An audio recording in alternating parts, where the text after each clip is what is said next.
किसान भाई नमस्कार, आपका स्वागत है बदलाव चैनल पर। यह कदम है टिकाऊ खेती की ओर। दोस्तों मैंने 2-3 वीडियो बनाए, आप लोगों के बहुत अच्छे सुझाव कमेंट्स आए, उसके लिए आपका बहुत बहुत शुक्रिया। तो दोस्तों आज हम बात करते हैं धान की रोग के बारे में। आप जानते हैं कि धान में बहुत सारे रोग लगते हैं। धान का ब्लास्ट हो, bacterial leaf blight, rice tungro virus, leaf blight, sheath rot, sheath blight, false smut, बहुत सारी बीमारियां हैं। तो आज हम केवल 2 बीमारियों के बारे में बात करेंगे। पहली बीमारी है बैक्टीरियल लीफ ब्लाइट यानी जीवाणु महामारी रोग, और दूसरा है फॉल्स स्मट यानी कि बैक्टीरियल लीफ ब्लाइट यानी कि जीवाणु महामारी रोग।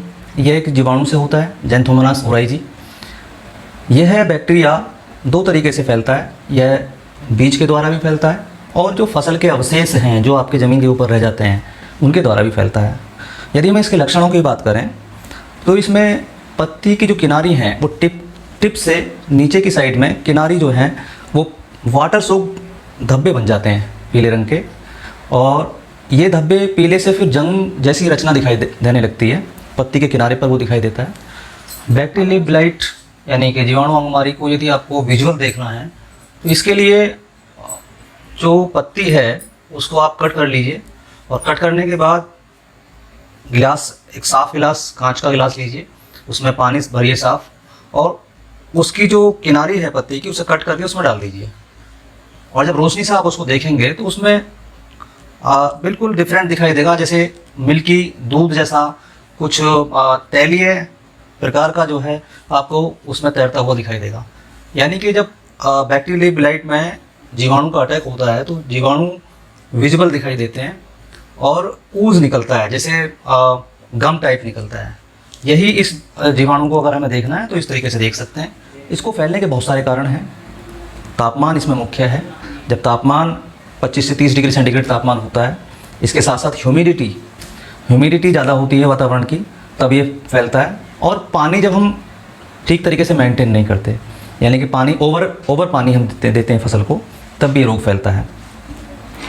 अगर हम इसके कंट्रोल की बात करें तो मैं 2 तरीके से कंट्रोल आपको बताऊंगा। पहला जैविक तरीके से कैसे हो सकता है और दूसरा केमिकल तरीके से कैसा हो सकता है।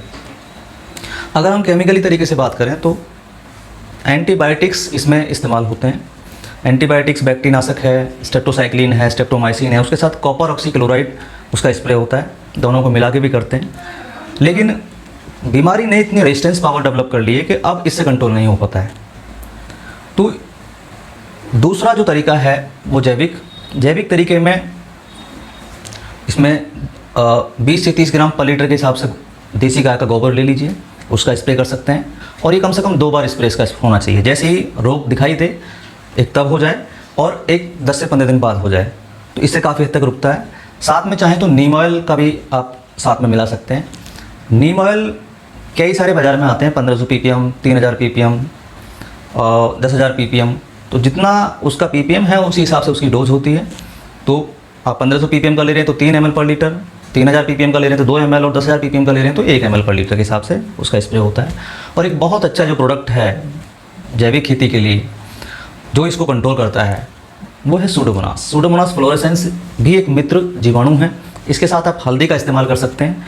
यानी कि 100 ग्राम या 100 ml आप सूडोमोनास फ्लोरेसेंस ले लीजिए, साथ में 2 से 3 चम्मच हल्दी 1 टंकी के अंदर। तो 10 टंकी पर एकड़ के हिसाब से आप स्प्रे करिए, निश्चित रूप से इसका फ़ायदा मिलेगा। इवन जो रासायनिक खेती कर रहे हैं वो भी इस स्प्रे को कर सकते हैं, और जो ऑर्गेनिक कर रहे हैं वो तो कर ही सकते हैं।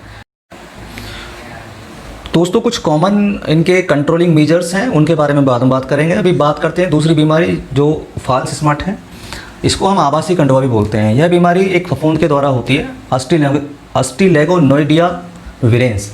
ये जो फफूंद है ये एक ऐसा फफूंद है जो बीज, मिट्टी, हवा तीनों जगह मिलता है, और यह बीमारी तीनों जगह से फैलती है। अगर हम इसके लक्षण की बात करें तो यह बाली के कुछ दानों में ही दिखाई देता है, पूरी बाली भी इससे इन्फेक्टेड नहीं होती है।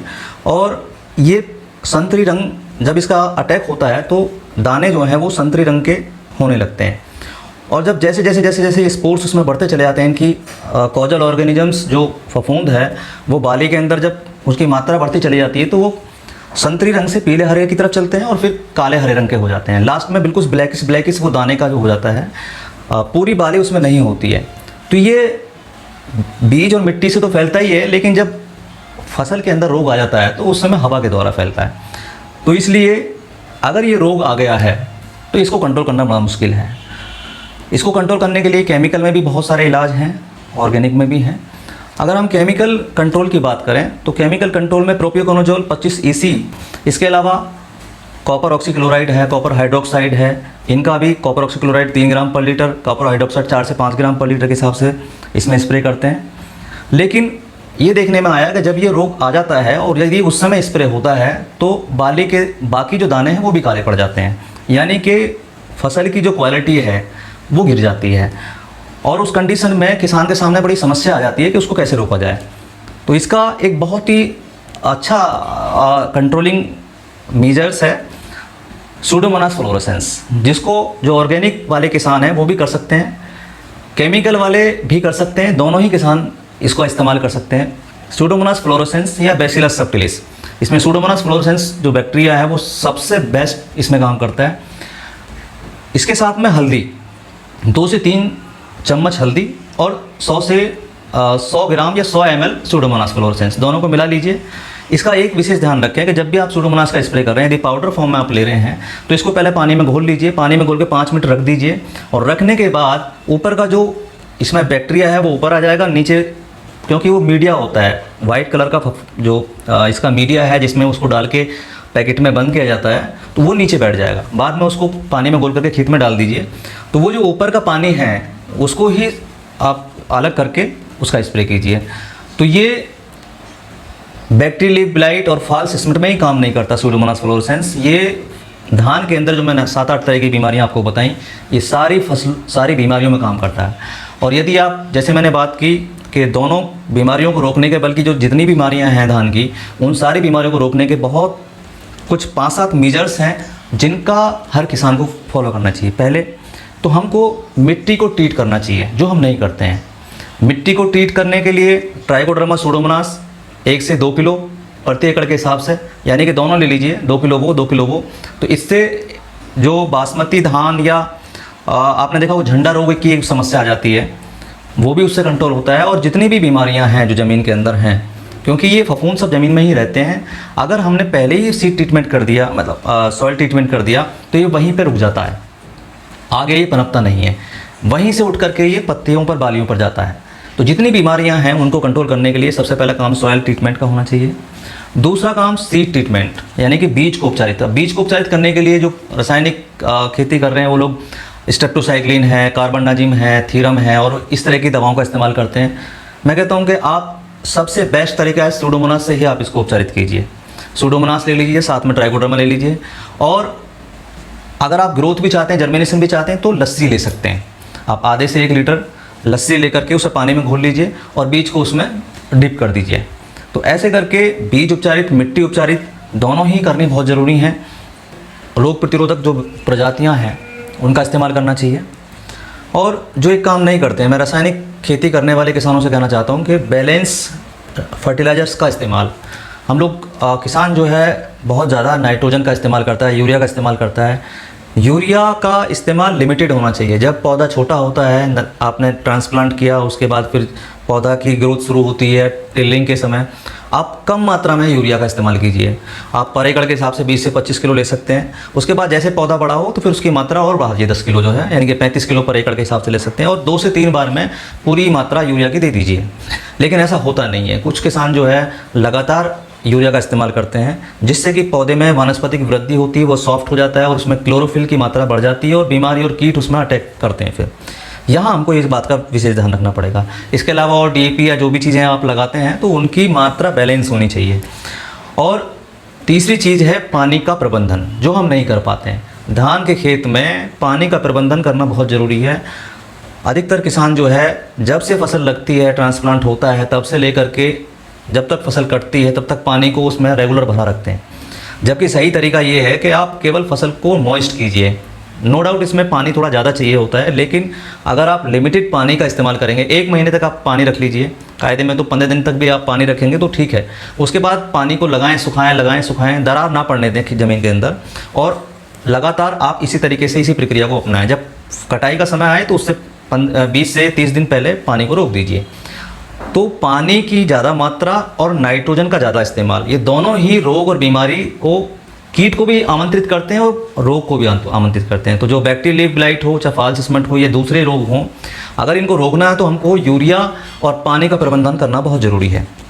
दूसरा, इसके अलावा पानी के निकास की व्यवस्था भी हमारी होनी चाहिए।